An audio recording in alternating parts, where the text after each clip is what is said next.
And there's also a lack of energy, I think, that people have when they're depressed. And so when you say, when I can come to you and say, well, you're not hopeless. There's plenty of hope in this world. Like you're just going to go, well, I didn't think of that.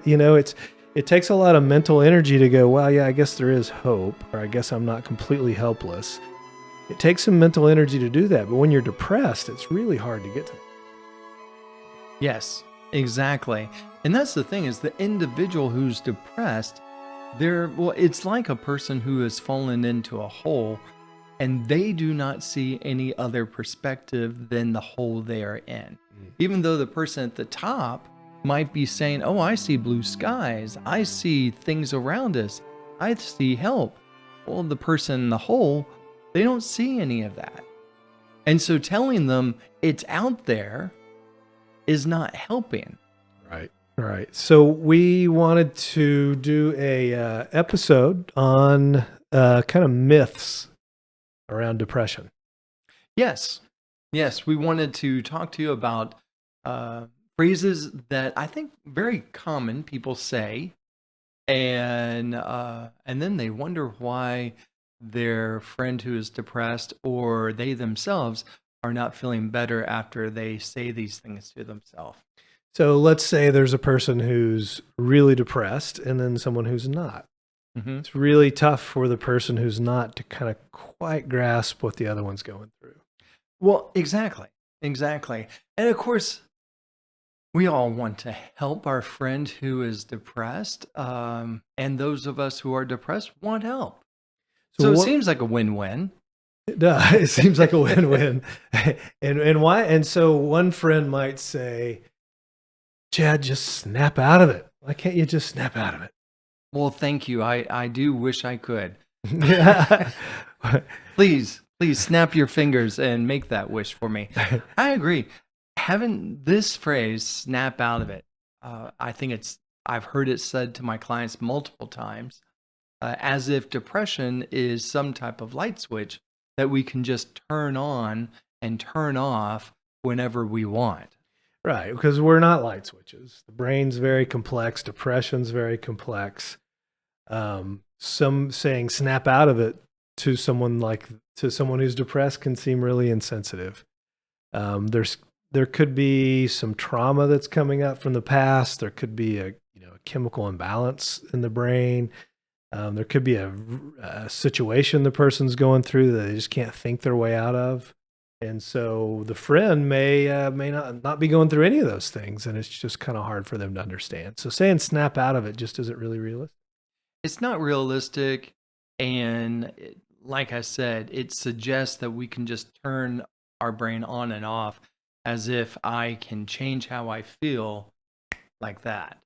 Only Thanos, by the way, might be able to do that. What about if somebody says, come on, you're acting like a baby? You're acting like a baby. You cry all the time. You want to stay in bed. Come on. Wow. What about that one? Well, because again, the idea of telling me and labeling me, quite frankly, I find it insulting. When someone were to say, you're acting like a child or you're acting like a baby, even if I am crying, let's say I'm tearful. Let's say I'm frustrated and I need assistance and help. You're acting like a baby. Right. It's insulting. If someone, had broke their arm, and needed to get treatment for that arm, you wouldn't say you're a baby. No. You would encourage them to hopefully go to urgent care or the ER because you recognize it's a medical issue. Which, yeah. Right. Or somebody had issue. High blood pressure or anything, because it goes against that idea that depression can be a real chemical imbalance. The serotonin's off in the brain. And so saying somebody's a baby kind of goes against that model of this chemical imbalance that somebody might have. Mm-hmm. Exactly. It removes the all credibility from the person making the comment as well. I mean, when you're saying you're acting like a child, even if you're trying to to render help to this individual, you took away your credibility the moment you called them a child. The moment you labeled them, it minimized what they're going through. And like I said, it takes away your credibility. What about somebody saying to you, come on, not only snap out of it, you're acting like a baby, but don't you realize other people have it worse than you? I mean, look, there's starving people in the world. There's people that are homeless. There's people that have it worse than you. What about saying something like that to someone who's depressed? And that idea of comparing yourself to others, again, it goes back to logically you're thinking, well, in their logical brain, they will recognize they don't have it so bad. This is my chemicals. My broken arm is no less broken than the person who you're comparing me to. The arm is broken. My brain is chemically imbalanced. You're not helping me by telling me or comparing me to someone else and saying other people have it worse. That's not motivating me. And at that point, a lot of people who are going through depression will hold on to this belief very strongly that they're hopeless. There's nothing they can do. Nothing's going to work. They're absolutely hopeless. And so when they have that core belief that they're hopeless or helpless, and other people come in and say, you shouldn't be feeling this way, it kind of compounds that idea that I'm hopeless. Well, you're telling me I shouldn't be feeling this way, so I'm even hopeless to even find another perspective. And so it compounds that idea that I'm hopeless. So I agree. It can make totally. things a lot worse, I think, too. It makes it worse, and now you've compounded shame onto it. And now, not only am I having a hopeless feeling, now I'm experiencing a shame. And that hurts. And so no one has the ability to know how someone's pain feels. Even when they've experienced something similar, pain is unique, and it's a unique experience that affects us all differently because we are all different and we are all unique. And so that's why, again, at the idea of comparing me to someone else, no, that does not help, and does not help your individual who feels depressed. And there's also a lack of energy, I think, that people have when they're depressed. And so when you say, when I can come to you and say, well, you're not hopeless. There's plenty of hope in this world. Like you're just going to go, well, oh, I didn't think of that. It takes a lot of mental energy to go, well, yeah, I guess there is hope, or I guess I'm not completely helpless. It takes some mental energy to do that. But when you're depressed, it's really hard to get to that point. Yes, exactly.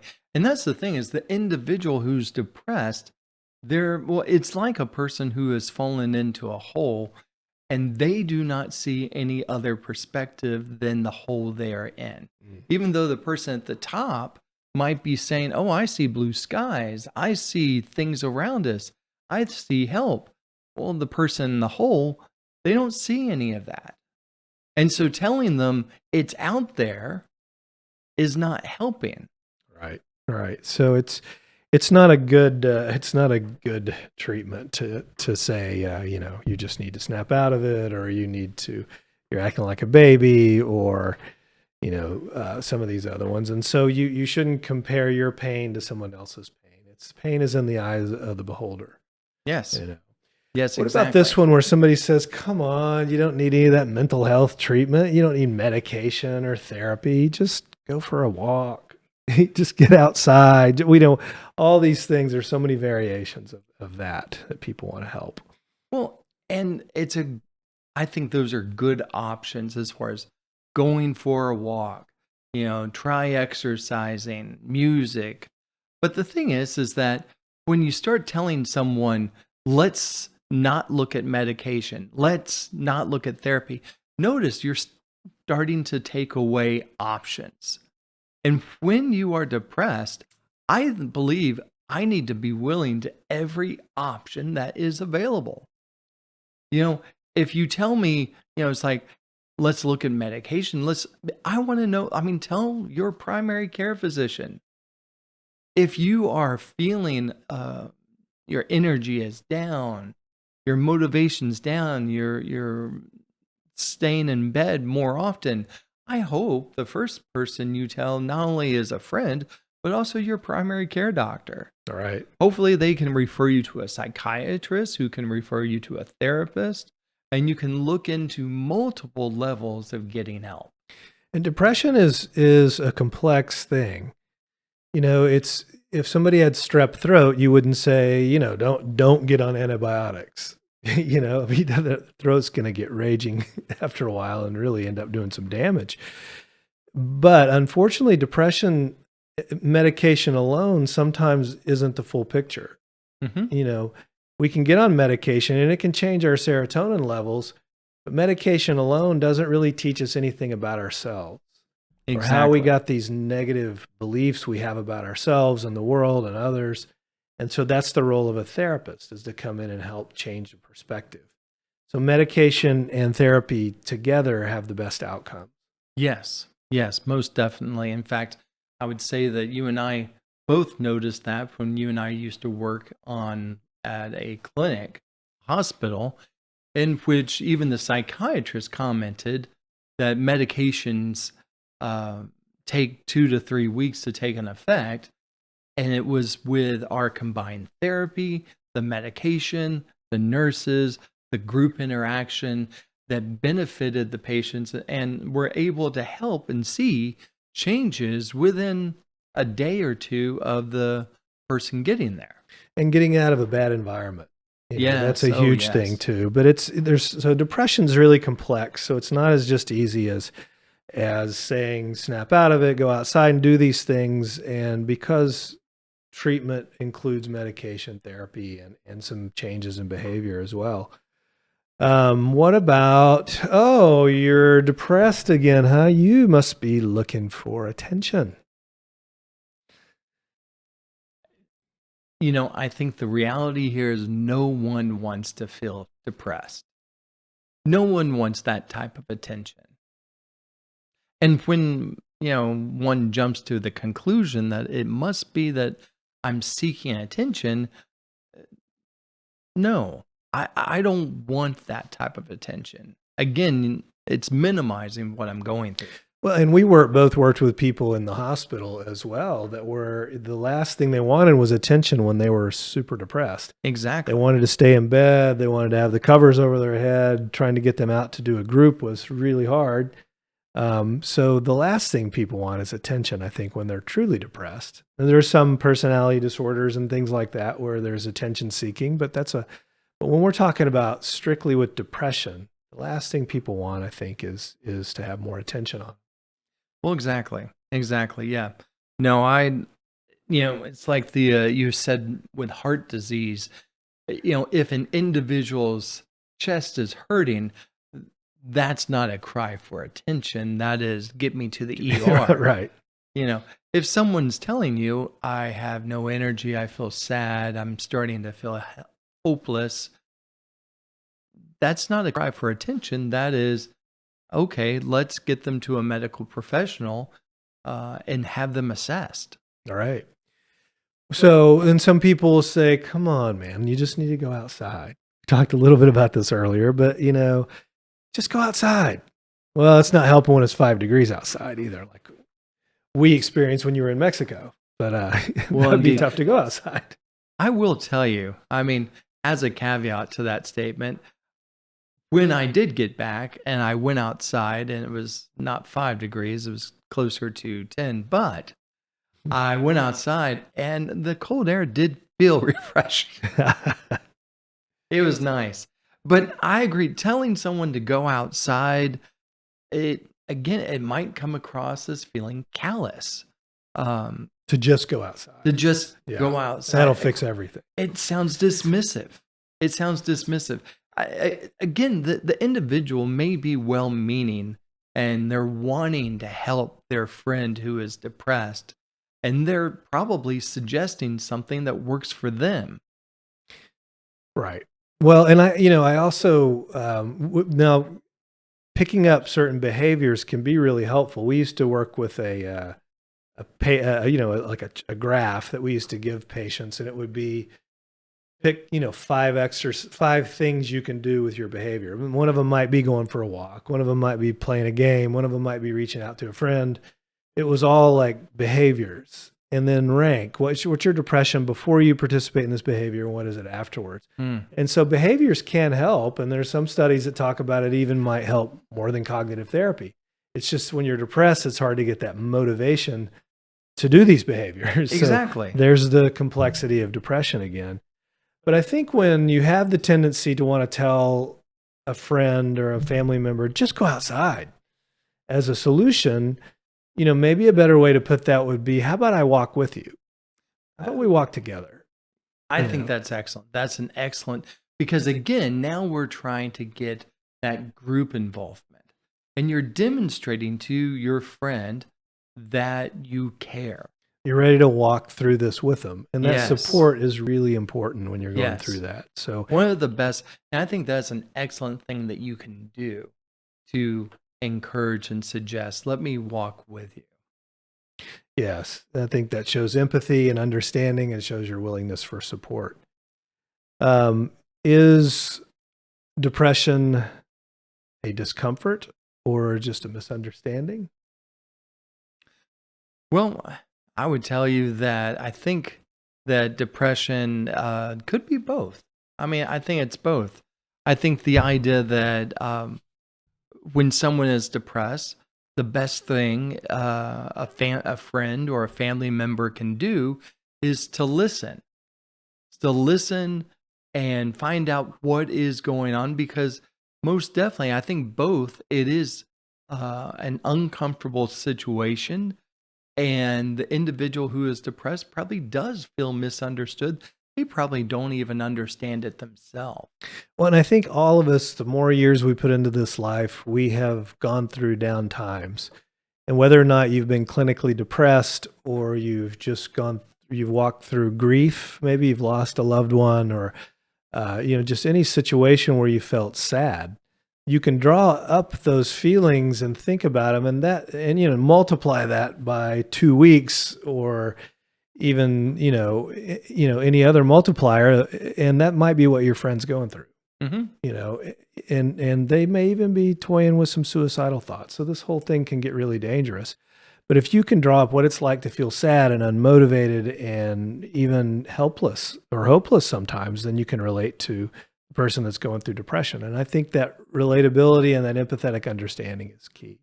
Most definitely. I think the best way to tap into that, or a way to tap into that, is listening. Listening. Your idea of going for a walk, and during that walk,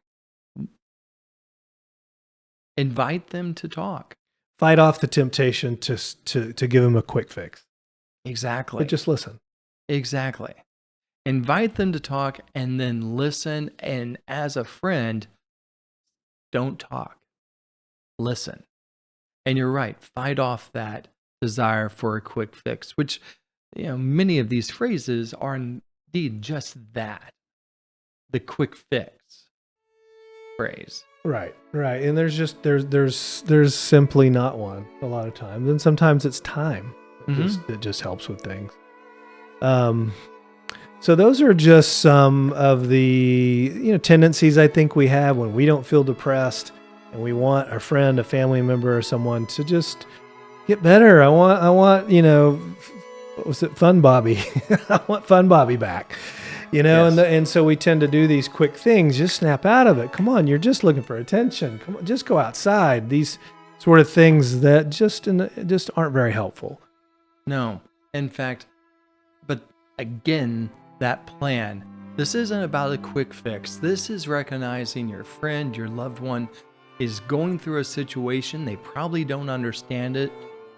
They want help, and being patient, being kind, showing love, and listening. These are the best things you can do to help your friend manage through this difficult situation, and encourage your friend to go get help.